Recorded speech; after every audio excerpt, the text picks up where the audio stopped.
Ya. Baik, teman-teman sekalian yang dirahmati Allah Ta'ala, malam hari ini kita akan bicara tentang tema sebelum nanti masuk ke bahasan seputar basic dan juga bonus skoliosis ya. Wah gitu, siap Bu. Matiin videonya. Yang penting berarti suaranya aja Bu ya. Boleh juga sih. Kayak nyimak Nadion. Atau mungkin teman-teman yang lain bisa dimatiin dulu kameranya biar zoom-nya lebih stabil juga boleh ya. Jadi kita fokus ke suara dulu. Barangkali bisa memperlancar receiver deh, menerima. Baik, sudah lebih jelas Mas Fajar suaranya? Alhamdulillah, di sini sudah lebih jelas. Oh ya, Walaupun di sini juga ada backsound lebih jelas, Tat. Nah, alhamdulillah. Gitu aja ya. Jadi nanti sementara teman-teman bisa dimatikan dulu kamera, nanti pas sesi tanya jawab kita baru silakan yang bertanya bisa open kamera gitu ya. Baik, teman-teman sekalian yang dirahmati Allah Ta'ala, malam hari ini kita akan bicara tentang tema untuk mengawali perjumpaan kita kopdar malam ini ya, via Zoom dan juga YouTube. Kita akan membahas tentang masalah kepemimpinan ya, bahwa Pasrupul Generasi Unggul adalah pertanggungjawaban dari kepemimpinannya. Ini berat sekali memang tema malam ini ya, seberat badannya Fajar lah. Kok jadi saya ikut kena juga tuh. Baik, teman-teman sekalian Allah Ta'ala, bicara tentang Pasrupper dan pemimpin ya. Saya bicara tentang Pasrupper dan pemimpin. Kalau kita melihat bagaimana kemudian PAS ini hadir, ya. Ini kehadiran PAS ini kan betul-betul semangat motivasi besarnya Ustadz Haris adalah bagaimana agar kemudian kaum muslimin itu bisa mandiri dengan kesehatan ya, gitu. Bahkan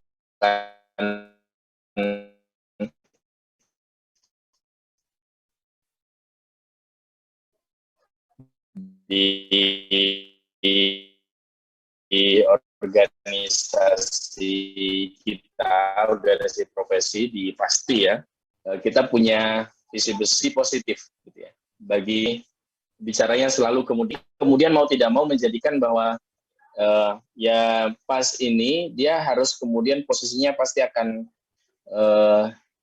jadi leader Bapak Ibu ya teman-teman semua, jadi pemimpin. Dan kalau teman-teman perhatikan ya, ini menarik betul Pak, ini menarik betul. Di beberapa segmentasi yang itu kemudian Ustadz Haris Allahu Yarham concern di dalamnya, itu betul-betul PAS ini dan semua yang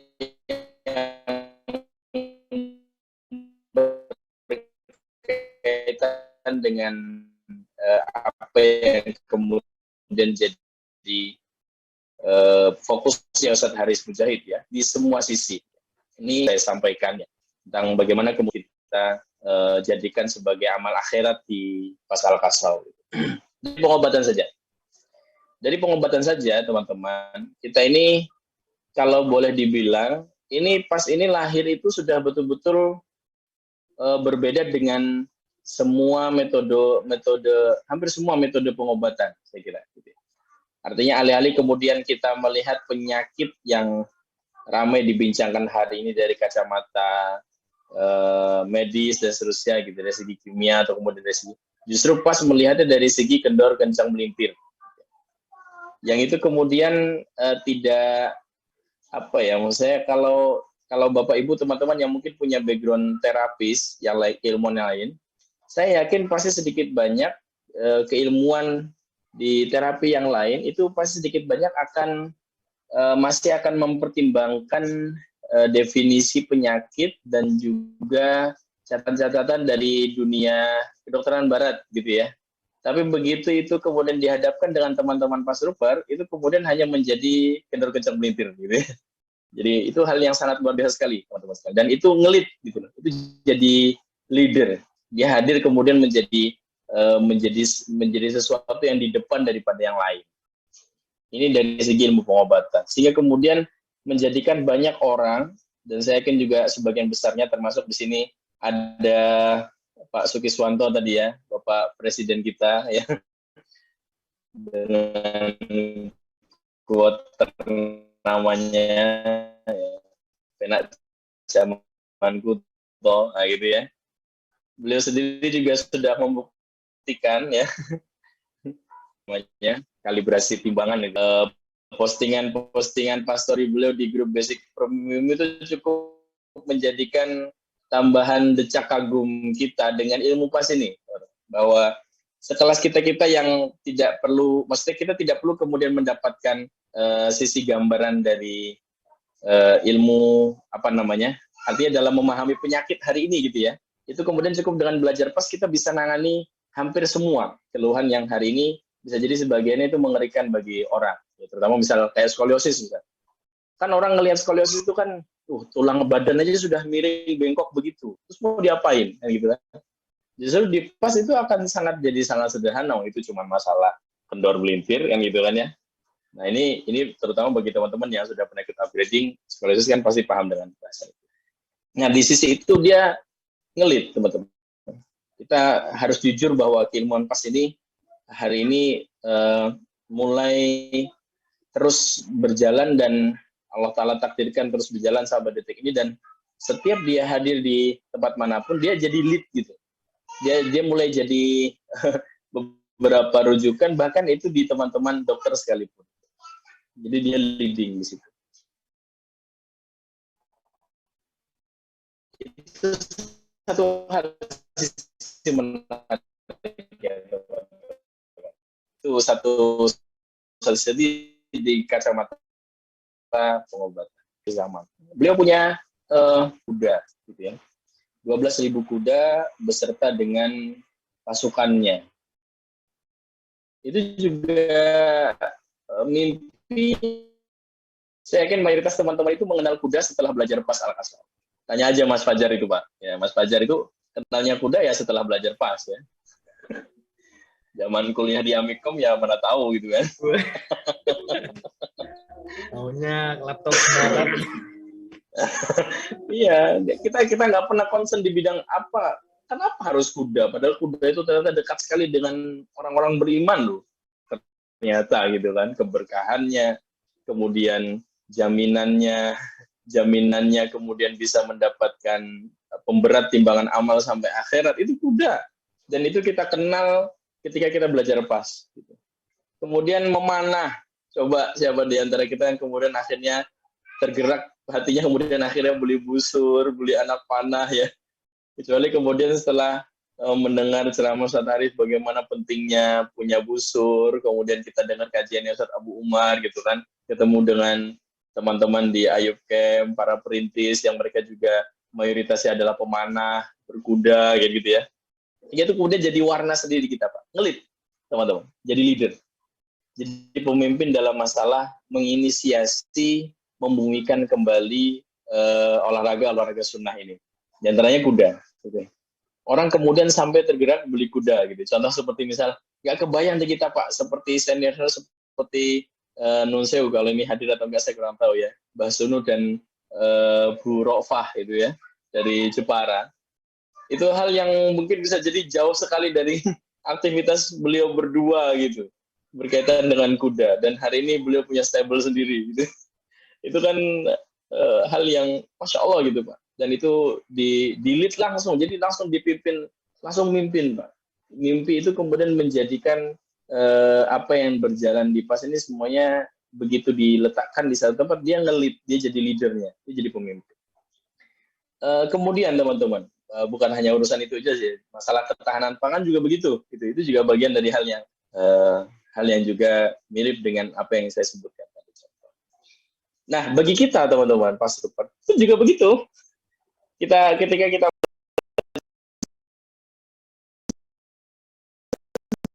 basic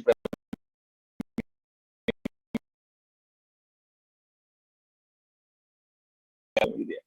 Tanpa kemudian harus Pak nanti tunggu tanggal sekian atau besok nanti ke klinik atau kemudian cek darah dulu atau apa gitu. Gak pakai itu Pak. Masjid tanpa alat gitu ya, tanpa obat apalagi tanpa operasi dan tanpa jimat gitu kan. Sudah itu ada bapak-bapak sholatnya duduk sudah bismillah. Gitu ya. Sudah CU tadi energi booster dikasih sama pas troopernya. Selesai Pak, berikut sholat berikutnya langsung bisa duduk. Dan itu sudah langsung dapat pahala. Ilmuwan pas ini betul-betul anugerah yang Allah Ta'ala berikan luar biasa untuk kita semuanya. Dan kita sangat beruntung sekali bisa mengenal keilmuan ini. Walaupun saya yakin juga di antara Bapak Ibu dan teman-teman mungkin yang masih jam prakteknya masih sedikit, mungkin pasti akan masih kerasa bingung-bingungnya ya. Itu hal yang sangat wajar ya, karena namanya juga ini ilmu apa namanya yang menjalankan manusia, yang diterapi manusia, maka pasti ya kurang dan kebingungan itu padahal hal yang sangat wajar sekali dialami oleh kita. Tapi secara umum ini kenikmatan. Artinya kita bisa bantu orang dimanapun gitu. Dan begitu Pastor Per itu mudah membantu orang, itu kan bayangkan satu kesulitan dia, orang yang kita temui, salah satu kesulitannya adalah kesehatan dan itu kita bantu. Teman-teman. Orang itu secara otomatis akan mudah nurut dengan kita. Ya. Silakan tanyakan kepada siapapun yang pernah nerapi di sini ya, membantu orang gitu ya. Lalu kemudian begitu nerapi sudah dibantu, kemudian progres dia merasakan nikmatnya. Padahal fokus kita awalnya ya hanya praktik ilmu aja, gitu, praktikan ilmu pas, nambah tulisan pastori lah gitu ya. Tapi ternyata apa yang Allah Ta'ala hadirkan berikutnya setelah kemudian kenikmatan sehat itu didapatkan oleh orang ini karena dia merasa dia sudah dibantu, apa yang kemudian dia lakukan? Dia kemudian akan lebih mendengarkan omongan kita ketika kita berikan nasihat, dia akan lebih manut gitu ya. Ketika kemudian kita arahkan dia lebih siap. Itu yang terjadi teman-teman. Jadi lead, jadi pemimpin, jadi leadernya. Ini cerita yang berulang kali saya sering sampaikan di setiap kali kita event kelas basic. Ya. Contoh saja, real. Ya, tentunya dari sekian banyak contoh teman-teman juga yang mengalami hal yang serupa. Adalah ketika, oh ya ini contoh dari Ustaz Abu Umar sendiri ya. Ustaz Abu Umar itu kan salah satu dewan syar'i kita ya, yang mengawal bagaimana kemudian agar pelatihan dan materi dan juga semua apa yang disampaikan ke teman-teman Pastor itu bisa terkawal dari sisi syar'inya. Beliau pengalaman sendiri, basic beliau betul-betul tidak ada dunia terapinya, teman-teman Ustaz Abu Umar itu. Walaupun istri beliau dokternya juga sekarang juga sudah Pastor gitu ya. Beliau cerita sendiri waktu pengalaman beliau mengisi salah satu tablik akbar di Lampung. Tablik akbarnya adalah dengan tujuan untuk menggalang dana. Waktu itu ada donasi sehingga diadakan tablik akbar, beliau mengisi.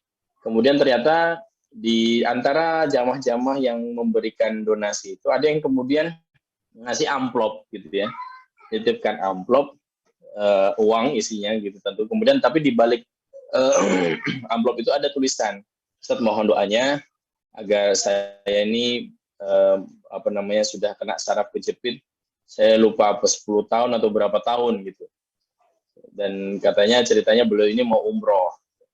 Doakan agar saya bisa sembuh dan seterusnya.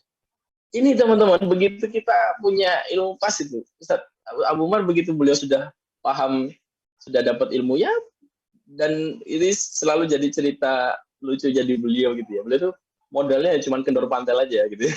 Dan beliau sangat pakar sekali di dunia kendor kiri ya. Di dunia perpantelan kanan itu Ustaz Abu Umar ya. Nah itu beliau sampai kemudian langsung mengatakan kepada panitia, ini rumahnya Bapak ini di mana? Jauh nggak dari sini? Kemudian disampaikan jamaah, dekat Ustaz. Jadi kalau bisa kita antar aja yuk, tolong antar saya, kita silaturahmi, soal kemudian digali ceritanya seperti apa, memang betul nggak bisa. Sudah begitu selesai teman-teman, kemudian Ustaz Abu Umar izin terapi. Jadi dengan keilmuan ini kita betul-betul berdaya gitu loh.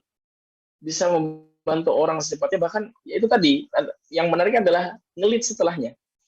Jadi begitu kemudian selesai di terapi, beliau merasakan progres yang luar biasa, bisa rukuk lagi, bisa sujud lagi, aktivitasnya bisa normal kembali, teman-teman. Itu yang kemudian menjadikan kesyukuran beliau, dan beliau, wah ini betulan nih saya bisa berangkat umroh gitu kan. Dan akhirnya apa yang terjadi, teman-teman? Ini yang luar biasanya. Itu kemudian menjadikan sebab beliau menambah lagi infak beliau, donasi beliau di kegiatan donasi itu, di acara tablik akbar itu. Nambah lagi infaknya, Pak. Sekian juta gitu. Jadi ngelit, Pak. Jadi kemudian orang itu mudah kemudian melakukan apa namanya? Kebaikan-kebaikan, apalagi kemudian setelah kesulitan ya, di antaranya kesehatan, masalah penyakit itu kemudian bisa kita bantu. Jadi kita bisa memimpin di situ, Pak. Kita bisa mengarahkan orang. Tidak hanya kemudian sekedar bisa nyeramain gitu ya kalau di Ustadz gitu. Tapi kita bisa ngasih solusi. Nah ini teman-teman sekalian. Ini nikmatnya punya ilmu pas. Maka kemudian teman-teman, ini harus kita dengan keilmuan ini sedikit atau banyak itu nanti akan menjadikan kita, ketika kita terus mempraktikkan ilmu ini ya teman-teman ya, kita terus bantu orang, sedikit banyak nanti pasti akan menjadikan kita akan sangat nampak di permukaan gitu ya. Orang akan melihat gitu. Orang kemudian awalnya di antara kita ada orang-orang itu tidak ngeh dengan kita, terus akhirnya kesini kan akhirnya mulai banyak yang curhat ke kita. Bahkan akhirnya tidak hanya masalah kesehatan kan. Silakan dicek di teman-teman yang bahkan sudah buka rumah sehat. Saya yakin curhatannya tidak hanya masalah kesehatan, tapi juga bahkan sampai masalah hal-hal lainnya. Gitu. Pokoknya semuanya sifatnya keluhan lah. Gitu. Pasti dicurhatin. Jadi leader teman-teman, dan mereka menantikan arahan-arahan kita, bukan bahwa setiap kita ini akan jadi pemimpin. Ya minimal itu terhadap diri kita sendiri gitu ya. Dan ingat bahwa setiap pemimpin itu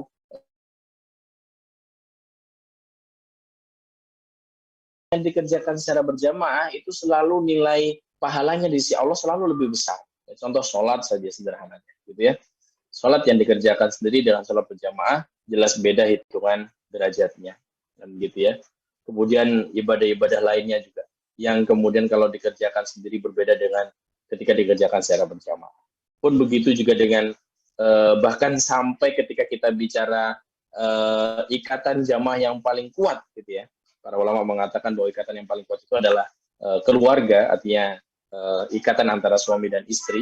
Itu kan juga jamaah, yang bahkan sampai Nabi SAW mengatakan bahwasanya dengan pernikahannya itu maka sempurnalah separuh agama seseorang. Jadi sampai kemudian jamaah itu dia bisa menguatkan, dia bisa menyempurnakan, dia bisa membesarkan ya nilai dari amal yang dikerjakan. Maka kemudian ini penting menjadi amal kita bersama, termasuk di pasal kasau ini. Ini penting kemudian kita kawal bersama. Nah, maka mau tidak mau sekali lagi dalam amal jama'i, maka mau tidak mau kita pasti akan menghadirkan ada yang akan menjadi pemimpinnya. Kita bicara amal jama'i begitu ya, dan akan ada yang menjadi anggotanya yang dipimpinnya gitu ya. Nah, kalau kita bicara teman-teman sekalian, seharusnya kita ini kaum muslimin secara umum ya, seharusnya kita ini adalah orang-orang yang lebih mudah untuk diatur, lebih mudah untuk diorganisir, maksud saya, ya, lebih mudah untuk dikondisikan, untuk bersatu, untuk jalan bareng, untuk beramal jama'i. Kenapa? Karena kita ini kan sudah sama, artinya kita nyembah Robnya sama, syariat sholat kita sama, gitu ya. Puasa Ramadan kita juga sama, ibadah Idul Fitri, Idul Adha kita juga sama, ibadah umroh haji kita sama. Jadi banyak hal kesamaan yang ada pada diri-diri kita, sehingga itu seharusnya kemudian menjadikan muslimin ini, terlebih khusus apalagi kita bicara pastor yang semuanya muslimin begitu ya, ini harusnya kemudian adalah orang-orang yang lebih mudah untuk diorganisir, lebih mudah untuk diarahkan, lebih mudah untuk kita persatukan gitu ya. Nah ini amal jamaah teman-teman sekalian. Nah,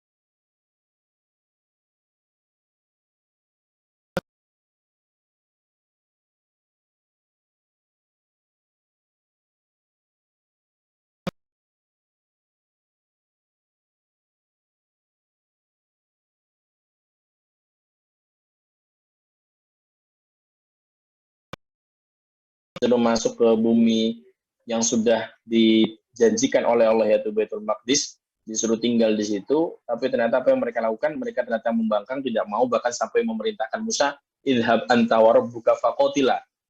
Bayangkan ada masyarakat dipimpin sama Nabi Musa, Pak. Bahkan tidak hanya Nabi Musa, di situ ada Nabi Harun. 2 nabi, Pak, yang mimpin. Tapi ternyata kalau masyarakat yang dipimpin kelasnya seperti Bani Israel juga ternyata bukan berkemajuan yang didapatkan. Jadi dari potret kisah ini juga menjadikan pelajaran buat kita bahwa baiknya pemimpin saja tidak cukup, gitu ya. Artinya kalau kita kemudian menuntut selalu bahwa ini harus pemimpin yang baik, ini harus pemimpin yang baik, sedangkan kita yang dipimpin juga kelasnya masih seperti Bani Israel, ya nonsens. Kita bicara bagaimana kemudian agar peradaban ini, agar perjuangan ini terus berjalan bahkan sampai menjadi warna ke depannya, ya itu tidak akan terwujud ketika kita hanya sekedar menuntut bahwa yang memimpin perjalanan ini harus orang yang baik menurut selera kita tentunya, ya. Di potret-potret kisah Bani Israel kan begitu. Lihat kisahnya Jalut. Bagaimana kemudian Tolut, gitu ya. Tolut ketika kemudian mau diangkat, kita tahu kan kelebihannya Tolut, Allah Ta'ala berikan kelebihan basatan fil ilmi wa basatan fil jism, gitu kan ya. Ada kelebihan dari segi ilmu dan juga fisiknya. Kan menariknya adalah begitu orang-orang Bani Israel itu minta kepada nabinya, wahai Nabi Allah, diceritakan dalam tafsiran bahwa momentum diangkatnya Tolut menjadi raja itu sudah setelah wafatnya Nabi Musa. Jadi nabinya sudah tidak terkenal, nabinya siapa di situ. Nah, waktu itu mereka minta kepada nabinya, kepada Allah supaya Allah Ta'ala ngangkat raja di tengah.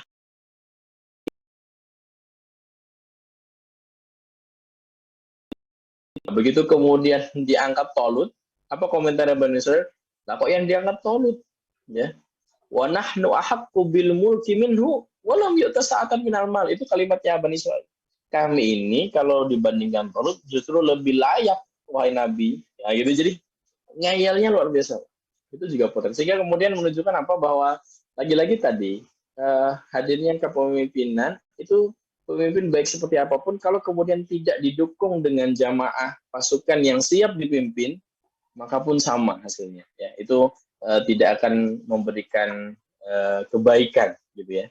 Makanya kemudian kedua-duanya harus saling memberikan sumbangsi. Nah, disitulah kemudian kenapa setiap kita harus selalu mendudukan posisi kita. Apalagi kalau kita bicara sudah berada di dalam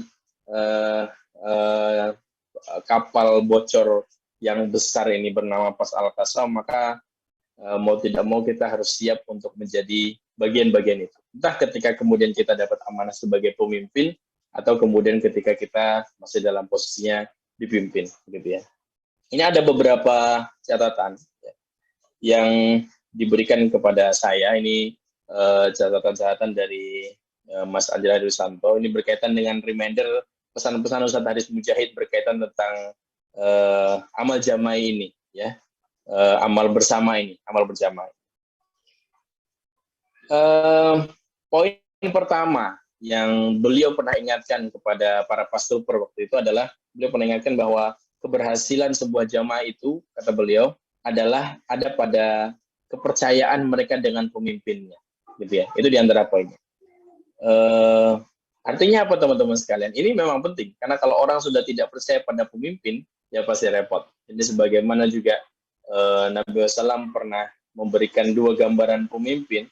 Pemimpin yang terbaik itu adalah, kata Nabi, adalah siapa yang kemudian yang dia cinta kepada rakyatnya dan rakyatnya cinta kepada dirinya, yang dia mendoakan rakyatnya dan rakyatnya juga mendoakan dirinya.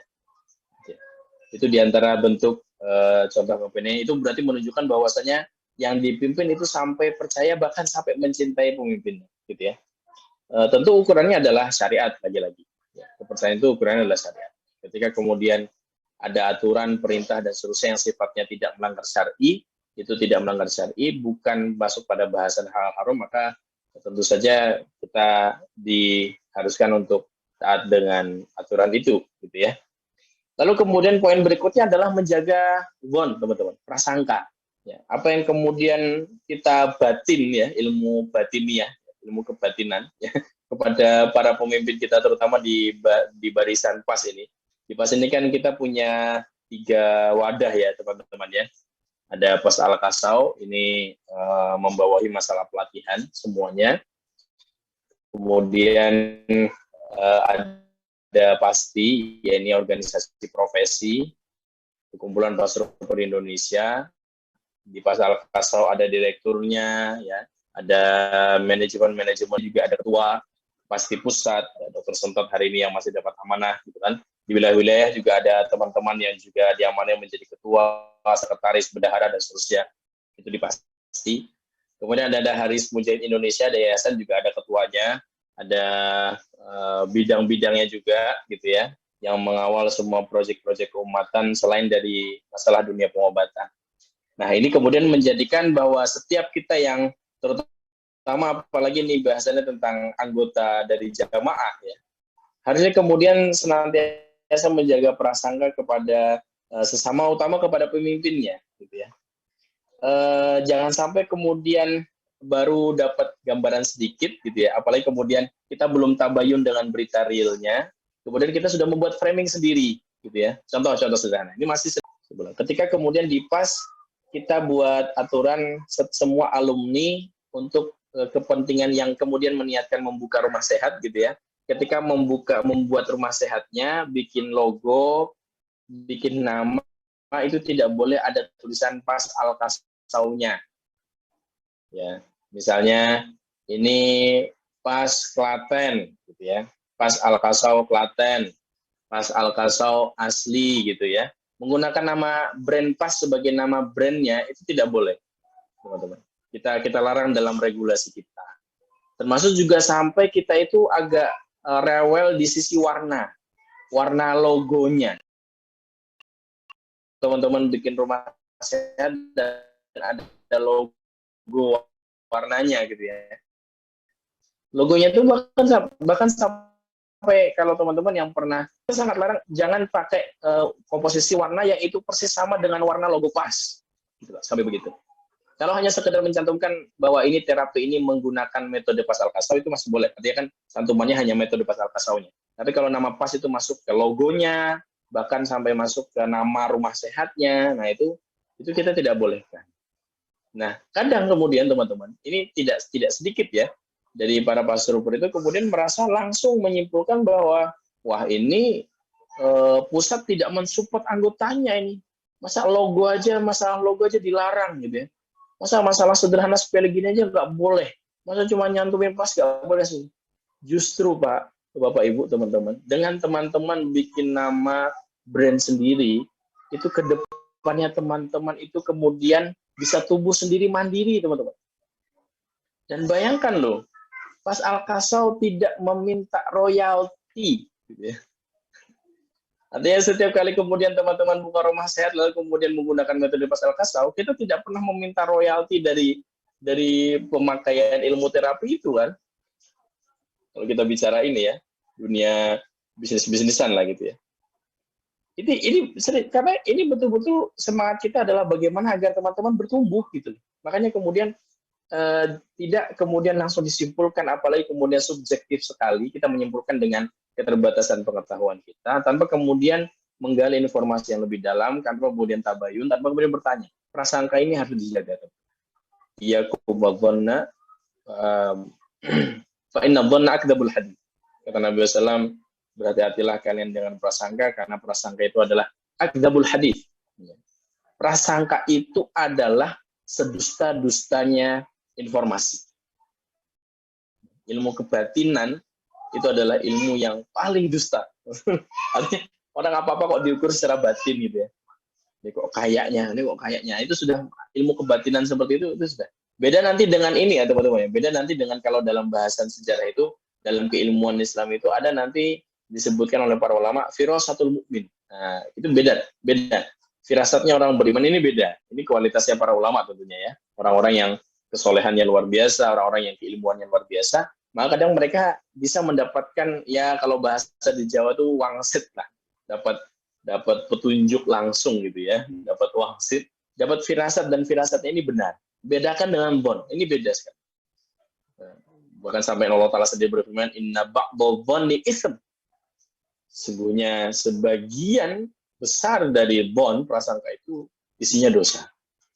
Ya, jadi ini poin yang kemudian harus terus kita perhatikan teman-teman. Ada regulasi apapun yang kemudian kesannya kok ini kok malah justru nggak boleh ini, nggak boleh terus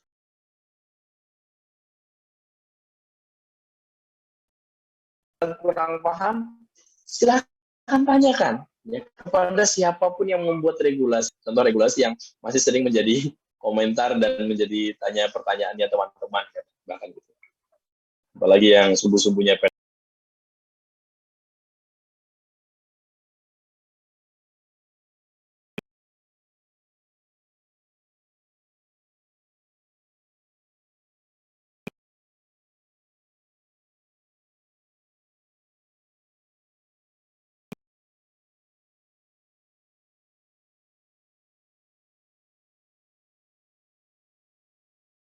bergabung baik itu pengurus maupun sebagai anggota urusan, baik itu mulai dari pasti pusat ya sampai dengan pasti wilayah gitu ya, yang mengisi kepengurusan pasti wilayah itu mayoritasnya adalah terapis ya. Mayoritas ada terapis maupun wilayah bisa jadi belum pernah membuat latihan dasar kepemimpinan, keorganisasian dan seterusnya gitu. Artinya berjalan ini betul-betul ini kapal bocor teman-teman, ini kapal bocor betulan. Maka kemudian tolong paham itu dan jangan justru dijadikan bahan pergunjingan atau bahkan kemudian oposisi gitu ya. Ini kemudian yang tidak menarik. Ini kadang curhatan ini bahkan sampai berpindah jalur gitu ya. Harusnya kemudian curhatannya ini ranahnya di organisasi pasti gitu kan. Ini curhat sambatan ini, sambatan itu bahasa Indonesia apa ya? Keluh kesah ini gitu ya. Itu kemudian bahkan sampai menyeberang ke pas pusat, ya, pas generasi unggul. Jadi kemudian curhatnya ke kita gitu ya, curhatnya dan seterusnya. Di kepengurusan teman-teman. Tolong pahami itu bahwa yang mengisi semua sisi kepengurusannya adalah teman-teman orang-orang yang backgroundnya adalah terapis.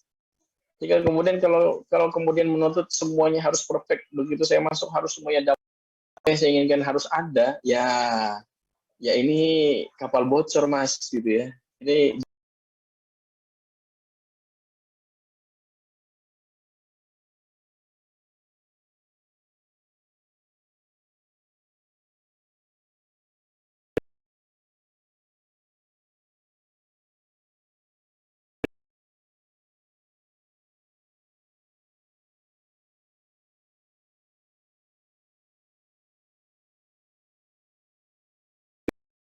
khususnya dalam masalah pasti. Jadi jangan sampai kemudian hal-hal yang itu sifatnya sepele dan jangan sampai kemudian justru bikin pengurus tandingan gitu ya. Jadi kemudian ada oposisi. Itu jangan sampai teman-teman. Tidak ada oposisi.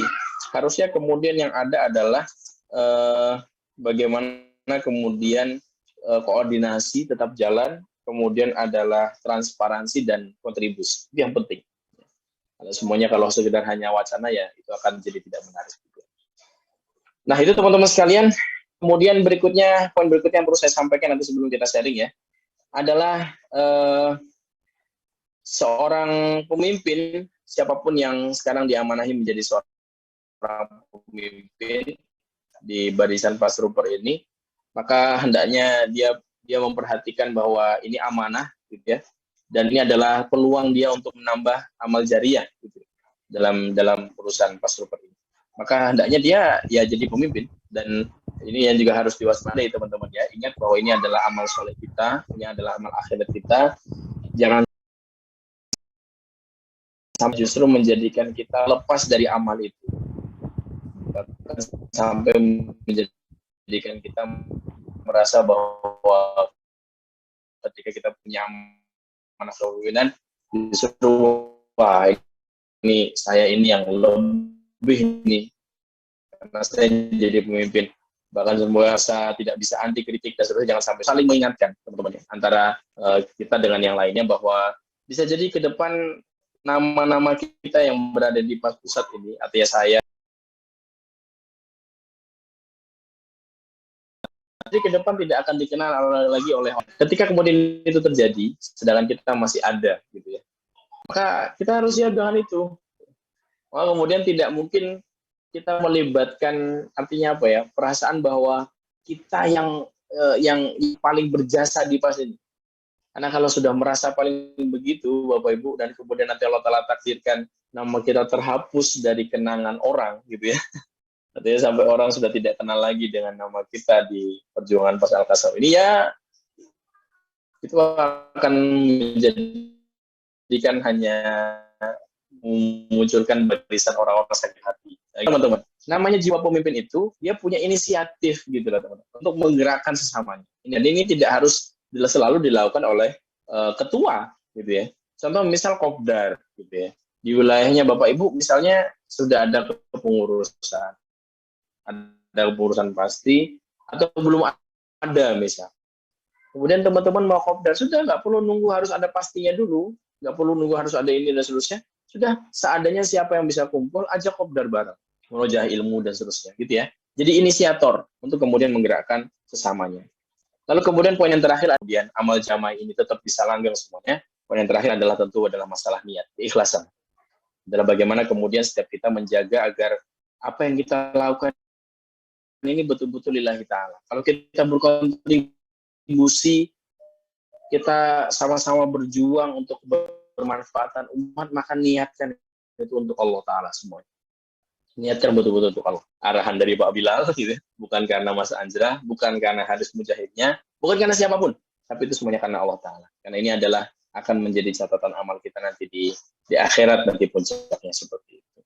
Maka kemudian ketika terjadi perselisihan pun, karena cita-cita kita adalah sampai ke Allah Ta'ala, maka tidak mungkin hal-hal yang sifatnya sepele itu akan merusak ukhuwah kita. Hanya ketika orang itu cita-citanya sangat kecil, gitu ya.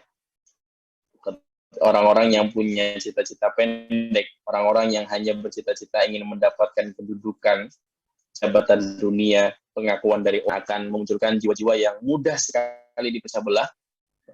Sebentar saja mereka bergesekan, maka api langsung menyala, gitu ya, dan memusnahkan semua bangunan indah yang sudah mereka bangun awalnya, gitu ya. Nah ini teman-teman sekalian, sehingga ini jadi hal yang penting untuk kita ingat-ingat, dan mudah-mudahan ini bisa menjadi penambah pengingat, terutama untuk diri saya pribadi dan juga untuk teman-teman semuanya. Dan kita sangat berharap teman-teman terus bisa berada di barisan perjuangan ini, gitu ya, sampai kemudian terbaik untuk perjalanan pas Al-Kasau ini, gitu ya, kontribusi positif ya bagi peradaban kesehatan. Jadi teman-teman ya, itu yang mungkin bisa saya sampaikan untuk